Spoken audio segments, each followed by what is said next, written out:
Straight on to our next guest now, in the form of a rising young stand-up who, like a good delivery pizza, is hot and right on time. Please welcome Imran Yusuf.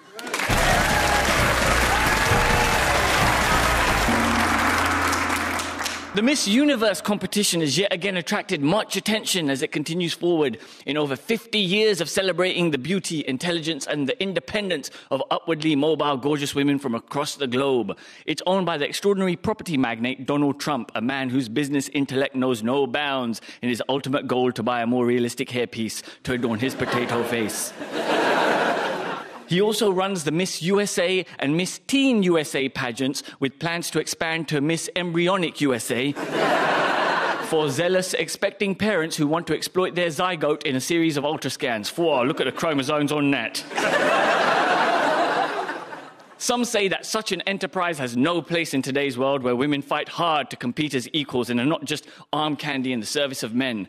This year's Miss Universe competition has gained special attention thanks to one of the 50 British hopefuls competing to represent Britain with her curvaceous figure, winning smile, and unveiled Islamic face. Yes, that's right, one of the British hopefuls competing to represent the red, white and blue of the British flag is none other than Lancashire-born Muslim Shana Bukhari, an English literature graduate from the University of Bolton, whose degree probably has nothing to do with eligibility, but it's nice to mention to avert attention from all the flesh-mongering that contest will elicit.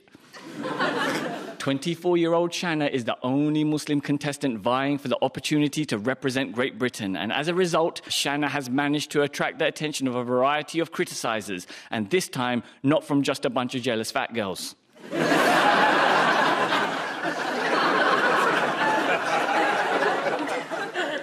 Criticism, hate mail, and even death threats have made their way to Shanna's now closed Facebook fan page due to racist messages from ignorant yobs that question how dare she thinks she has the right to represent Britain when you don't even belong here, and from hateful and insular attitudes from religious people saying, hey, put that hoochie into a hijab and put that booty into a burqa, girlfriend.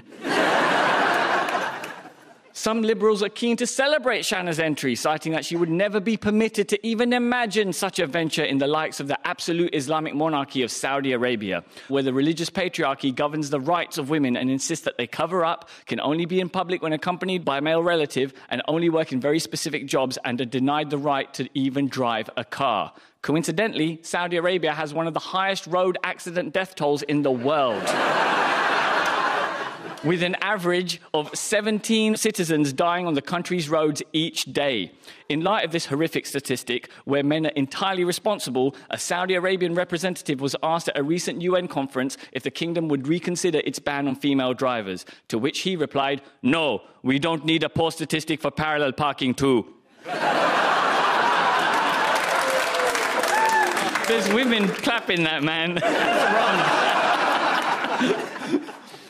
It's been reported that a disparate group of British feminists, bigots and religious nutjobs agreed to meet and discuss a plan to take preemptive action ahead of the pageant over some tea and cake, but proceedings stalled when the feminists refused to put the kettle on. Anyone who can bring feminists, bigots and religious nutjobs together in unity for the first time is obviously a remarkable individual capable of building bridges in our increasingly polarised society. Multiculturalism has failed? I think not, David Cameron. Thank you very much.